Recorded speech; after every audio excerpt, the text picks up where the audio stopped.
Dear student, कैसे हैं आप लोग?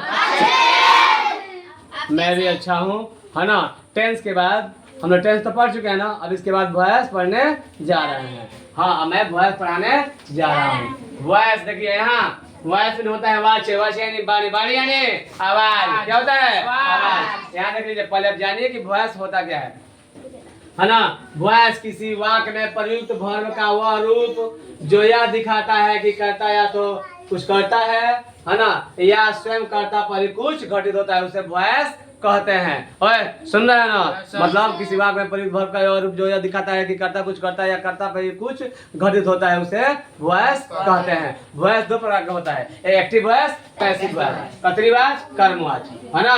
समझ रहे हैं ना? चलिए आप देखिए, यहाँ लिखेंगे एक्टिव वॉइस कर्तरीवाच और पैसिव वॉइस कर्मवाच। एक्टिव वॉइस, यदि किसी वाक्य का कर्ता क्रिया का संपादन करता है ना, तो उस वाक्य में प्रयुक्त वर्ब को एक्टिव वॉइस में होना समझा जाता है ना। यानी कर्ता का वो काम करता है, यानी डूअर का काम करता है ना।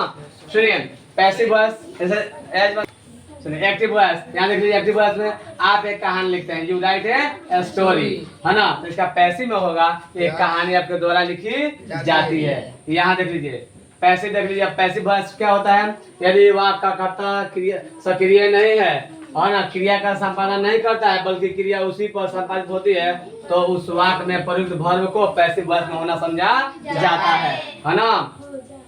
यहाँ देखिए, है ना, जो वक्त था कि यहाँ पे कहानी लिखते हैं, उसका पैसिव में होगा एक कहानी आपके द्वारा लिखी जाती है। तो यहाँ पे है यू राइट ए स्टोरी, यहाँ हो जाएगा स्टोरी रिटन बाय यू, है ना। यहाँ देख लीजिए, कुछ रूल लिखा गया है, यानी कि सब्जेक्ट जब डूअर का काम करता हो तो ना वो एक्टिव वॉइस में है ना। जब रिसीवर का काम करेगा, प्राप्त करेगा, तो समझिएगा वो पैसिव वॉइस है ना। अब चलिए, जितना भी हम टेंस पढ़ते हैं ना, वो सबका वॉइस बनता है, उसका एक्टिव से पैसिव में चेंज किया जाता है। उसका एक्टिव से पैसिव में चेंज किया जाता है। यहाँ देख लीजिए, है ना। प्रेजेंट इंडेफिनिट का पहले हम लोग पढ़ेंगे, किसका? प्रेजेंट इंडेफिनिट का। यहाँ देखिए, present indefinite active voice, present indefinite, है ना। Subject plus verb 1 verb 5 plus object. वह क्रिकेट खेलता है, यहाँ देख लीजिए, वह क्रिकेट खेलता है, ही प्लेज क्रिकेट, है ना। पैसिव में उसका रूल देख लीजिए, पैसिव वॉइस में उसका रूल हो जाएगा subject plus am is are plus be plus by plus object, है ना। तो हो जाएगा पैसिव में कि क्रिकेट उसके द्वारा खेला जाता है। अब यहाँ देख लीजिए, इसको बनाएंगे कैसे? तो यहाँ देखिए, यहाँ लिख देंगे, ये देखिए, यही बना देता हूँ, चेंज करता हूँ। यहाँ से ये हो गया, ये इधर आ जाएगा और ये इधर आ जाएगा। आया समझ में? काट नहीं रहा हूँ, बता रहा हूँ। तो यहाँ जाएगा क्रिकेट, यहाँ लिखते हैं क्रिकेट इज, है ना। और थर्ड फॉर्म से रहेगा, अब प्ले का क्या होगा? प्लेड। उसके बाद बाई प्रेपोजिशन लगा देंगे, है ना। इधर ही है ना, तो इधर क्या हो जाएगा? हिम हो जाएगा। क्या होगा? हिम हो गया। यू मतलब ही प्लेस क्रिकेट, है ना। यहाँ हो जाएगा cricket is played by him, है ना। समझे?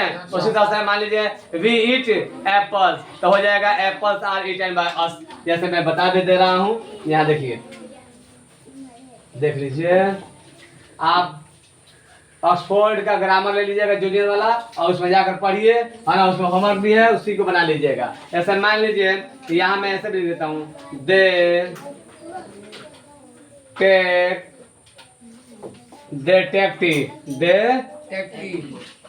टेक्टी।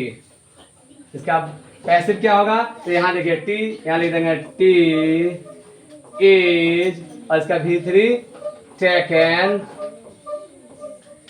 टेकन बाय, दे का क्या होगा? देम। क्या हो जाएगा? हो गया यार, बहुत आसान है ना। समझे ना? बहुत ही आसान है। चलिए यहाँ देख लीजिए, ऑक्सफोर्ड का ग्रामर ले लीजिएगा जूनियर वाला, है ना। इसे पढ़िएगा, पहले याद रखिए, वॉइस के बारे में पढ़ लीजिएगा। पढ़ने के बाद यहाँ पढ़िए, और देखिए जैसे मैंने पढ़ाया उसको गौर से पढ़िए, है ना। बोर्ड पर यूट्यूब पे मैंने जा करके मेरे चैनल को लाइक सब्सक्राइब भी कर दीजिएगा, है ना।